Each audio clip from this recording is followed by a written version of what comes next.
UP में लोकसभा चुनाव के 3 चरण बाकी है और इनमें से ज्यादातर सीटें पूर्वांचल की हैं। पीएम मोदी खुद पूर्वांचल की काशी सीट से चुनाव लड़ रहे हैं और वहीं सीएम योगी गोरखपुर से विधायक हैं जो कि पूर्वांचल का हिस्सा है। मोदी योगी की सियासी भूमि को जीतकर बीजेपी यूपी में ऐतिहासिक जीत दर्ज करने की कोशिश में है।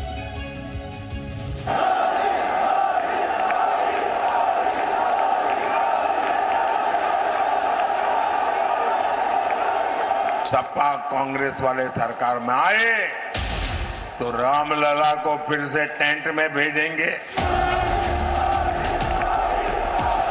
फिर एक बार, अब की बार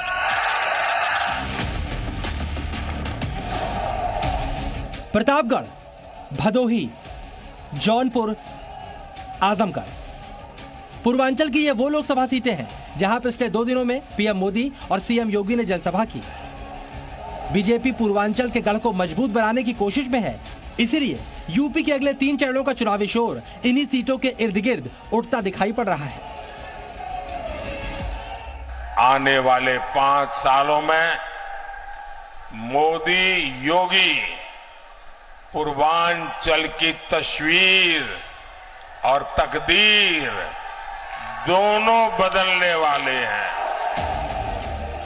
अगर इस बार बीजेपी को यूपी में नया इतिहास रचना है तो पूर्वांचल में 2019 के मुकाबले और बेहतर प्रदर्शन करना होगा, क्योंकि बीजेपी के मिशन 400 के लिए पूर्वांचल का प्रदर्शन नींव का पत्थर साबित हो सकता है।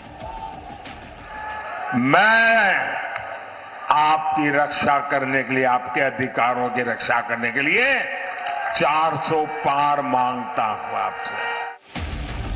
2014 में बीजेपी ने पूर्वांचल की 31 सीटों में से 28 जीती थी। समाजवादी पार्टी को सिर्फ 1 सीट मिली थी, जबकि बीएसपी का खाता नहीं खुला था। लेकिन 2019 में बीजेपी ने सिर्फ 22 सीटें जीती। समाजवादी पार्टी के पास 1 सीट रही और बीएसपी का 0 से 6 सीटों तक पहुंच गई। पूर्वांचल में बीजेपी के अरमानों को 2022 विधानसभा चुनाव के नतीजे भी गड़बड़ा रहे हैं, क्योंकि प्रचंड बहुमत के बावजूद यही वो इलाका है जहाँ बीजेपी को खासा नुकसान हुआ था। पूर्वांचल में 166 विधानसभा सीटें हैं। 2017 में बीजेपी को पूर्वांचल से 114 सीटें मिली थी, जबकि 2022 विधानसभा चुनाव में बीजेपी को 86 सीटें मिली, यानी 28 सीटों का नुकसान हुआ। जबकि समाजवादी पार्टी को 2017 में सिर्फ 16 सीट मिली थी और 2022 में समाजवादी पार्टी का आंकड़ा 55 सीटों तक पहुंच गया। पूर्वांचल के आजमगढ़, गाजीपुर, कौशाम्बी में तो बीजेपी का खाता भी नहीं खुला था और कई सीटों पर बीजेपी का प्रदर्शन बेहद खराब रहा था। और अब पूर्वांचल की इसी पहेली को सुलझाने के लिए कमान खुद पीएम मोदी और सीएम योगी ने संभाल रखी है। ब्यूरो रिपोर्ट, जी मीडिया।